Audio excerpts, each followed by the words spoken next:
Yeah. Be a good girl. Girl Ruby.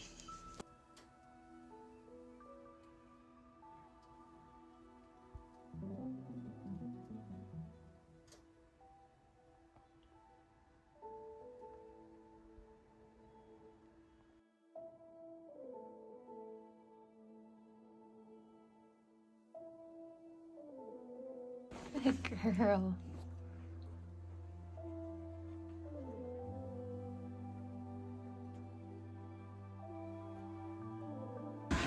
Hi.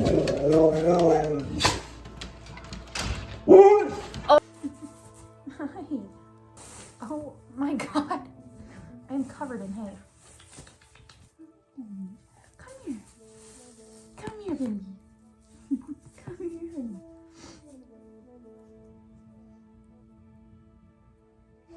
Goodness, honey, you have so much hair. Hi. Oh, hi. Oh my goodness. Oh my God, what are you doing? What are you doing, you silly dog? What are you doing? What are you doing? You should see his eyes. It's crazy. Envy.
Good boy.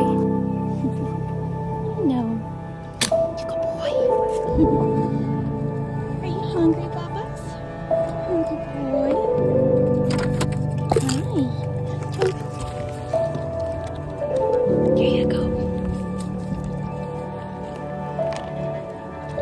Good boy. You want some food?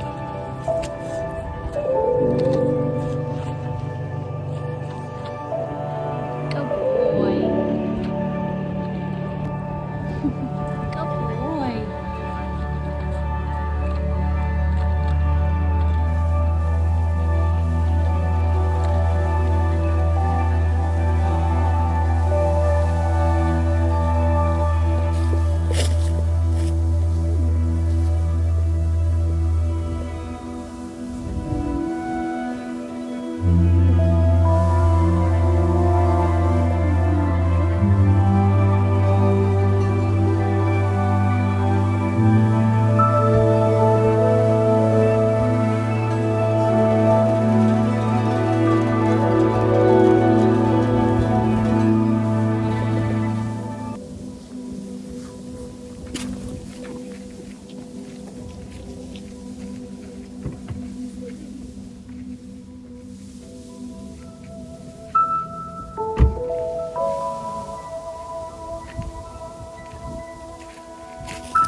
You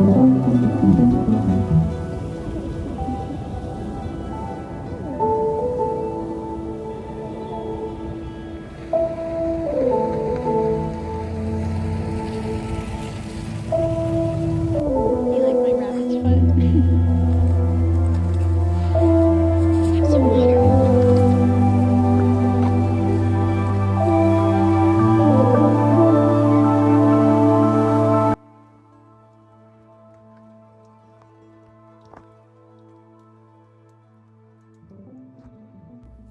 The worst part about having bangs is when they're in your face.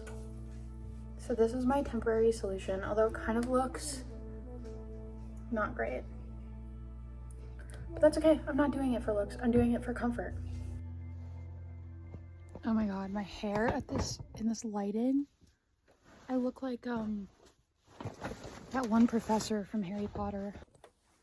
So as cute as that shirt was, that was not comfortable, so.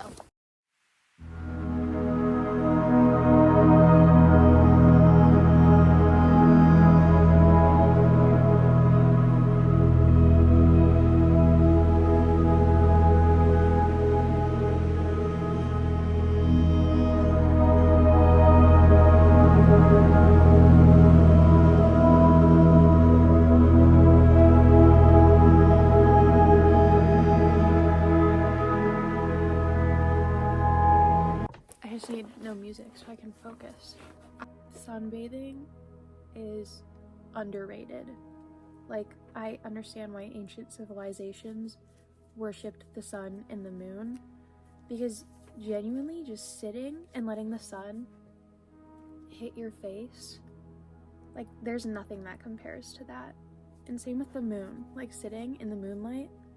I want to go moonbathing so bad, like in the forest in the middle of the night on a full moon.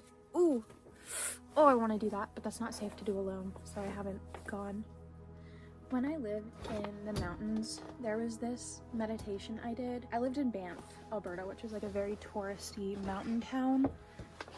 And because of that, you can get like jobs that kind of feed the tourism industry, and then you can live in staff-a-com. So you basically live with all of your coworkers. I met one of the coolest people there. Her name is Sonia. She's in Nepal right now, about to trek the Himalayas. So fucking cool. Like, oh, I'm so inspired by her. But anyways, and when I lived in Banff and I was working at that job with her, I would go home and I would smoke on the deck, and I could see if I'll have any photos, but I don't know if I will. But you could see Cascade Mountain from her deck, which is like one of the famous mountains in Banff. So beautiful. And there were all of these old growth trees around the deck, and I would sit there and I would smoke. And I would this sounds so corny, but whatever. I would visualize myself connecting with the trees. I would essentially envision me connecting to the trees. So the like energy of the tree I pictured as a color, or like a glowing color. And I would picture it coming down the like base of the tree, the stump, down the roots, into the ground, and then all the way up through my feet. And then I would picture my energy coming out of the top of my head and going all the way up and connecting back into the tree. And that was one of my favorite meditations. I used to just do it, like I would have a hard day at work, I would be sick, I was in and out of the hospital a lot when I lived in Banff, and I would come home and I would smoke, probably not the best thing when you're in and out of the hospital, but I would do it anyways, and I would just sit on that deck and I would visualize myself connecting with the trees. The one tree, her energy was very like strong and very like old.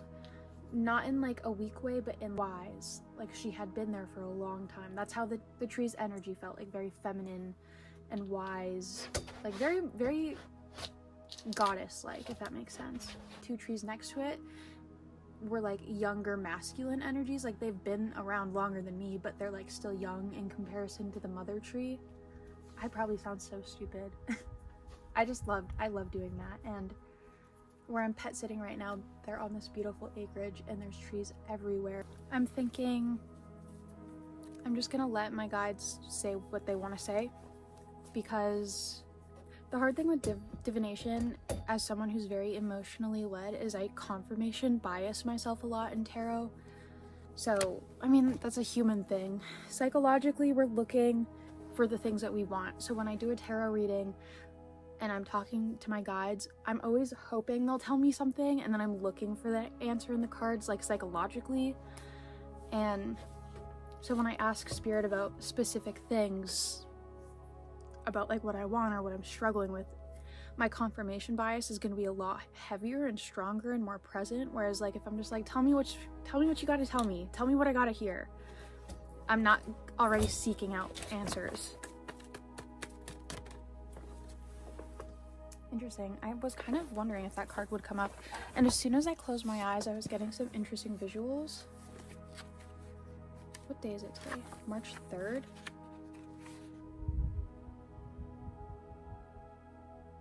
So I pet sat for this family in October of 2024.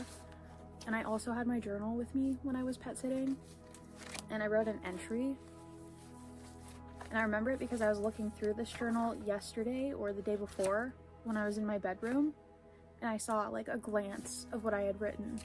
But I didn't read it. And I just got like a thought of, what if I read it right now while I'm here, like almost 4 or 5 months after. Journaling is so underrated, like so intensely underrated. If you don't keep a journal, I urge you, that it's the best thing you could possibly do. Like, it can be quite hard sometimes because it frankly feels like a lot of work sometimes to sit down with a pen and write things out, but when you do, and when you have something to look back on, it's so rewarding. Even if they're sad entries, it's just very like it. When you need a little shift in perspective in your life, having a journal is the perfect thing. I don't know. I'm gonna read it. It's fall. The leaves are an array of vibrant golden yellows, pale lime greens, deep cherry reds, and browns and purples and oranges. I'm so lucky to bear witness to this. I've read a little bit more of my journal entry from the fall, and I am going to keep it to myself. But the little tree description at the start was pretty fucking banger. I loved hearing about the trees.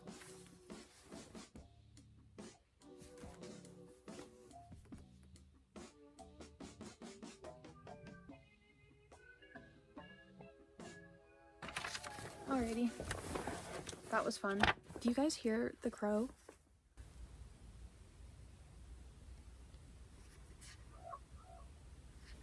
If you guys want to know how much I love corvids, this is like the next best thing to a tattoo. It's just more affordable. I want 2 ravens kissing each other on my arm, like a mated pair of ravens, and I want them to be not like kissing, but like nuzzling heads and like touching beaks. And I want it right here on my arm, but oh my god, that's gonna be so much shading. That would hurt so much. And I don't have the money for that. I mean, I do, but I should be responsible, so. Okay. The prompt that came to me, like the download, I guess, is what am I holding on to too tightly? What do I need to let go and release so bigger, better things can come in? But that's a really good prompt because there's so many things that I'm holding on to tightly that I didn't even realize until I just sat there for a second and I thought about like, what am I holding on to tightly to? Guys, I'm not gonna lie, I feel so cute in this outfit right now. This is like, I've had this hoodie since I was young. I think I thrifted it when I was 18. Well, I'll give you a full breakdown. Okay, wait, first, the feet. Can you see them? These are the shoes. And then boxers. They're like green and red, which kind of match with my socks. And then I have my Daryl Hall & Oates Man-Eater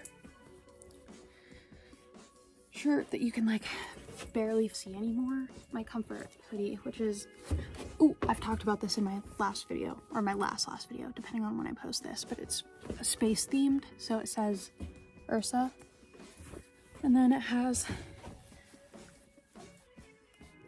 that, which I just think is fucking absolutely so sick, and then my pentagram necklace.